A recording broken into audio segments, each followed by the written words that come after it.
నాగర్ కర్నూలు జిల్లా పెద్దకొత్తపల్లి మండలం చెన్నపురావుపల్లిలోని పెదవాగులో చిక్కుకున్న పశువుల కాపర్లను అధికారులు రక్షించారు.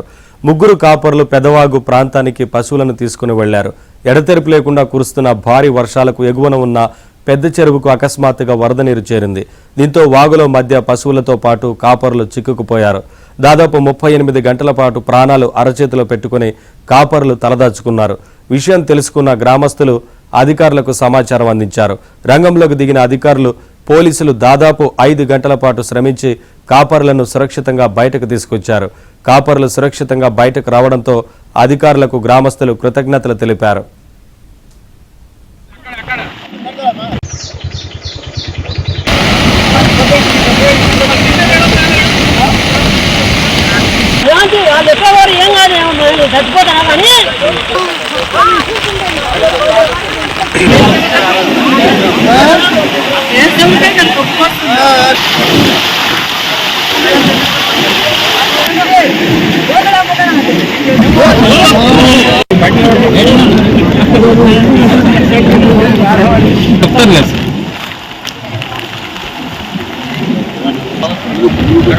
మళ్ళీ